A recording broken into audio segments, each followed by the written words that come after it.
Jiva was led to the reception room and waited patiently in a chair. At first glance he might have appeared meditative, quietly sitting with his eyes closed, but a bit of nervousness surfaced onto his round face. But this wasn't strange in the slightest. After all, from his point of view, he was in the middle of enemy territory. It was common for emissaries to be killed, even when they were sent to negotiate. There was a distinct possibility that armed soldiers were gathering outside the room at that very moment. But I think I'll be okay. If they wanted to kill him, they would have made their move. Plus, considering his status as the Crown Prince's alleged benevolence, they could probably have a discussion at the very least. Reaching an agreement is going to be our biggest problem. If anything was making him nervous now, that was it. He'd prioritized time and hardly researched his opponent.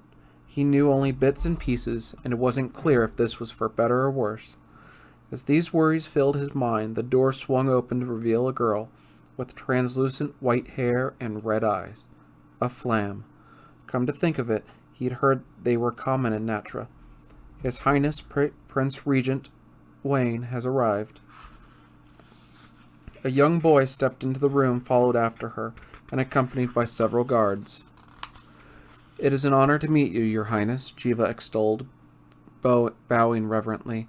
I am a diplomat of Marden, Jiva, and I am the Prince Regent of the Kingdom of Natra, Wayne Salema Arbalest. He's so young. Jiva had heard the prince was in his mid-teens, but he still had the look of an innocent child as he stood there in front of him, but his demeanor was dignified with the air of a proud leader. He wasn't some decoration or symbol or king due only to blood. Jiva wouldn't be forgetting that any time soon. First of all, please accept my most humble apologies for appearing unannounced, Your Highness, he began courteously. They were facing each other across a desk, and Nim was taking notes behind Wayne. The prince responded diplomatically. We understand that some problems require our immediate attention, which is why I'd like to wholeheartedly welcome you for coming all the way here, he said, then shrugged his shoulders. But it happened a little too quickly, so we weren't ready to receive any guests. My apologies. This was the only room available. I would have liked to prepare a more formal setting. Thank you for extending such hospitality to me, Your Highness. It was my own folly for not informing you earlier. Even if you greeted me in an empty field, I would be overcome with gratitude. I appreciate you saying that. Wayne broke into a smile, as if talking to a close friend. Jiva could see why the people of Natra loved him, but he wouldn't be swayed. After all, he was a man of Marden, and the battle between the two had just begun. So then, Lord Jiva, what has brought you to us today? You must know this territory isn't very friendly to Marden citizens at the moment. There it was, the heart of the issue. Jiva gritted his teeth for a moment. Yes, of course, Jiva started. In place of an army, I've come to express our appreciation. Thank you for taking on the responsibility of guarding this land. We are so grateful that you are willing to discuss how we can transfer the ownership of this gold mine back to us. Upon hearing his words, Nanim and the guards gave the same speculative expression. Say what? If he'd boldly ordered them to give back the mine, the soldiers would have been ready to end his life. Sure, but he said the last thing they expected to hear. Even Wayne was surprised by this turn of events. But here's what separated him from the rest. Yes, I see. Your mind is set. While everyone stood there dumbfounded, Wayne saw through his intentions in an instant. Nanim scribbled down a question on a piece of paper. Wayne, what's going on? He's basically saying, let's pretend none of this happened. His writing was smooth, fluid. She frowned for a few seconds, then realization dawned on her face. He gave her a secret little smirk. Marden wanted the gold mine back as soon as possible, but any negotiating would undoubtedly drag on forever as they worked out reparations, exchanging prisoners of war, and redefining country borders. Among other things, all while dancing around the topic of Marden's previous acts of aggression and violence toward Natra. Looks like he's jumping right to the part where our countries forgive and forget. This tubby guy may not look like it, but he pulls no punches. It could also be a way of erasing the truth of their defeat, helping their prideful King Fishtar save face. It was a pretty brilliant move. There were no words to describe our gratitude for safeguarding this area from neighboring countries like Cavallino. These enemies continue to threaten us from all sides. We would like to offer you a reward as an expression of our gratitude. Of course, this so-called reward was nothing more than reparations and a buyout. There'd be some arguing over exactly how much it'd amount to in total, but so far things were going more smoothly than your average post-war negotiation. While this proposal seemed to cede more advantages to Martin, there were obvious merits for Natra as well. Ah, you've really saved us. This gold mine is our country's life force, you see. If it was stolen by a foreign power. Oh, we just might need to unleash our wrath and mercilessly destroy that enemy nation, Jiva said. This was one such merit. Evading war with Martin was a pretty good deal. Natra might have won the battle in the Polta wasteland, but what about the next battle? If they won again, the battle after that. When it came to their military strength, Natra was at an obvious disadvantage. At some point their country would hit its limits. Even if they held out against Martin, another country would find an opportunity to attack. Of course, Martin was dealing with the same problem, but Wayne had some serious doubts as to whether King Fishtail could weigh the risks, even if he tried. Fishtail was all about pride. No matter how many times he loses, he'll get back up again. Another defeat will just piss him off. Sorry, but I've got zero interest in going down together. It wasn't such a bad idea to erase this battle from history. Without the shame of losing, there was a good chance their king would calm down for at least a while. In that time, Natra could use the money they swindled out of Martin and increase their military strength. Well, there were some disadvantages too. To start, their patriotism and price would be bruised. The troops would not be very happy to hear this, seeing that their battle honors would be redacted alongside the war itself. And if Martin compensated them monetarily, it'd leave a bad aftertaste in everyone's mouth. But there was still enough reason to accept Jiva's proposal. It's basically confirmed. Martin has no idea the mine's drying up. Only a few others knew the whole truth. If he continued to wait for another solution, his luck would run out eventually, meaning his men's confidence in him would plummet. On the other hand, it was obvious they'd be mad if the gold mine was sold to another country. But what if they sold it back to Martin right now? He could give it back before having a chance to profit from it. That meant he wouldn't be held accountable, even if the truth about the dwindling value of the mine was discovered. Instead, conflict would break out in Martin's inner circle, and if Martin said they wanted a refund, Natra could feign ignorance. He'd initially lose the respect of his soldiers, but they might reevaluate his actions if they knew the truth. This is my only chance to avoid war and swindle them out of a ton of money. Are you going to go with this proposal? Nanim wrote. Yeah, but if we take their bait too soon, they'll know we're hiding something. We gotta act unsure for a bit, Wayne responded. Don't be too greedy, she warned. It'll be fine. I won't do anything to tip them off. She gave him an uneasy look, but Wayne just flashed a confident grin in return. I can't read him. As far as Jiva was concerned, the proposal he offered was his last resort. If he had more time or a bit more generosity from King Fishtail, he could have found another way, but this was the only way he could reconcile with any actual substance, and still satisfy his king. Jiva knew he'd be dominating the conversation, precisely because he understood it would be difficult to accept such a proposal. He was trying his best to smooth things over, but could this ploy actually work? Across from Jiva, the boy stared in silence. No words could faze Wayne. His gaze bore straight into his opponent's eyes. It's like hammering away at a steel sculpture with a wooden mallet. But I can't back down now. No, he mustn't back down. Those were his feelings, but Jiva trembled in spite of himself. His journey to the mine was flickering before his mind's eye.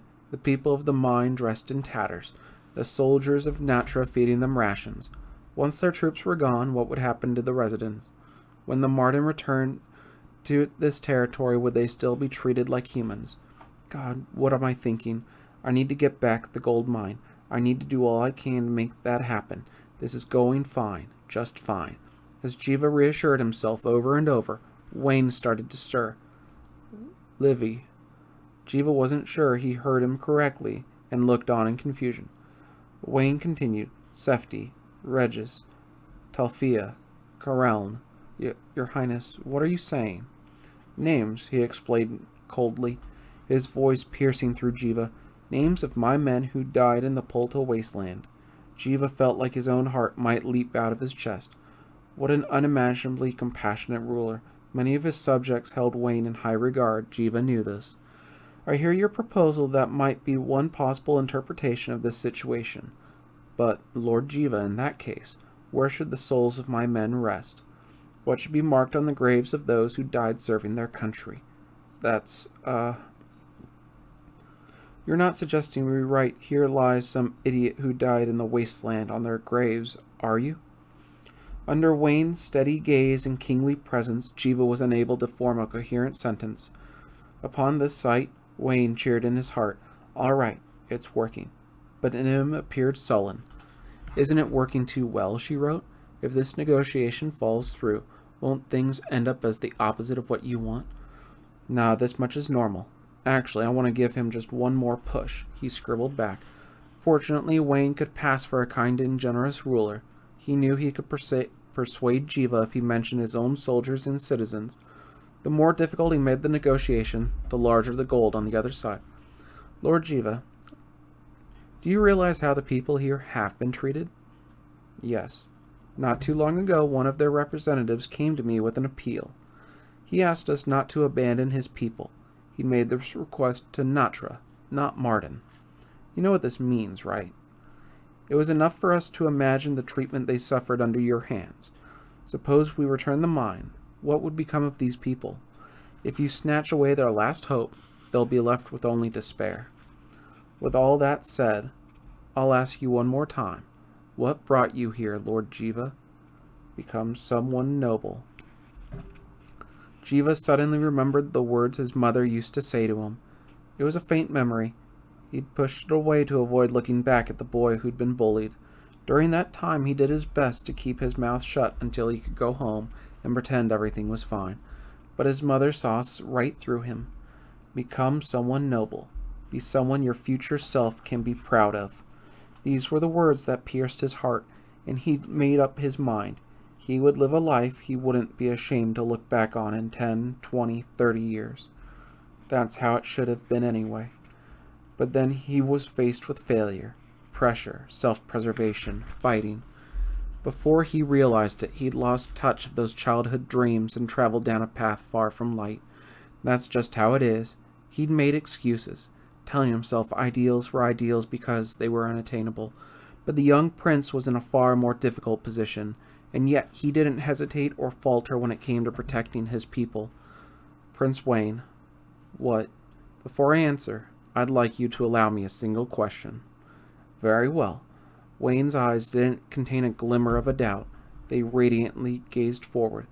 The person standing behind you, Prince Wayne, what is her relation to you? Jiva was thinking back to a memory of a young boy. He had the same translucent hair as the Flam girl in front of him. That boy had been a Flam too, and had been persecuted for it. What made him think of that day now? Jiva finally knew the answer. Ninim is my heart. I wanted to be like him, Jiva thought. What kind of question is that? While Wayne maintained his confident tone, Jiva's question made him cock his head in confusion. He tried to get a read on the diplomat, but Jiva had bowed his head, hiding his expression.